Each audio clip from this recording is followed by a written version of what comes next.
विज्ञान कविताएं लिखी हैं, विज्ञान में प्रेम कविताएं लिखी हैं, वो सुनाऊंगा। एक आध मैं आपको गूगल पे भी सुनाता हूँ। तो पहले चलिए मैं एक गणित की कविता सुनाता हूँ आपको।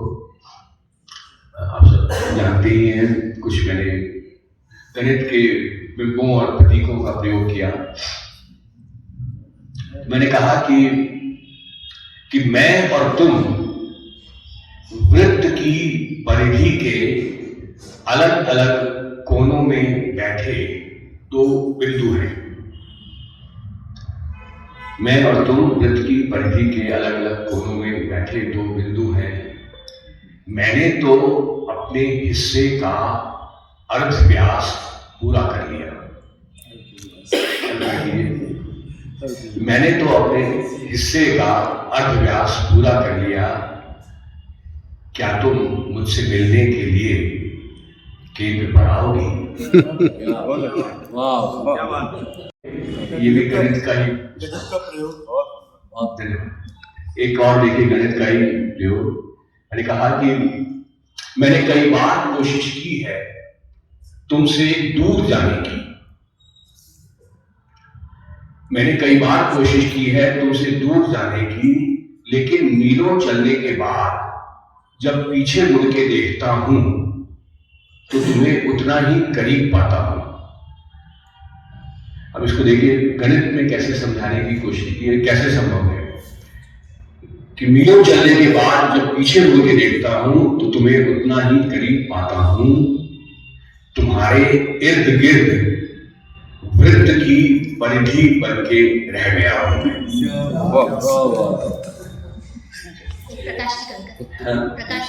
प्रकाश की चलो एक दो गणित की सुनिए, एक भौतिक शास्त्र की, फिजिक्स की कविता सुनिए। मैंने कहा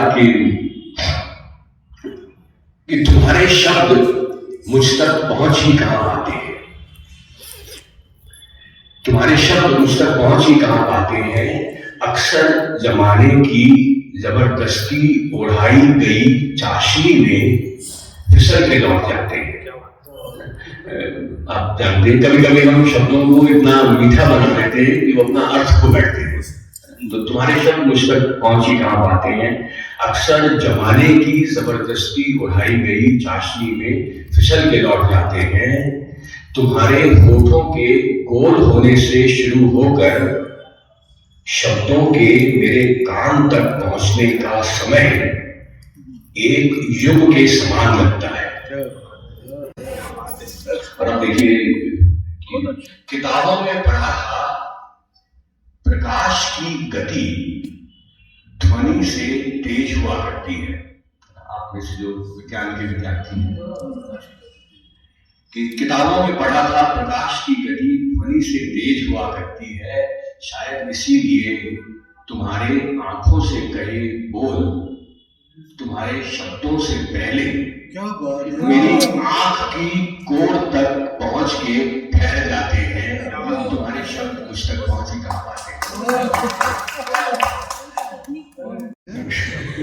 विज्ञान को लेके चलिए अब वसुधा जी की फरमाइश है तो मैंने तो आप लोग गूगल का प्रयोग करते हैं तो मैंने गूगल पे कुछ मैं छोटी छोटी कविताएं लिखता हूँ, वो 2 पंक्तियों की है। तो मैंने कुछ गूगल के प्रेम कविताएं लिखी। तो मैंने कहा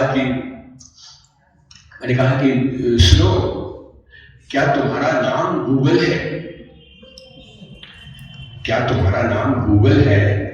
क्योंकि तुम में वो सब कुछ है जो मैं अक्सर ढूंढता रहता हूं।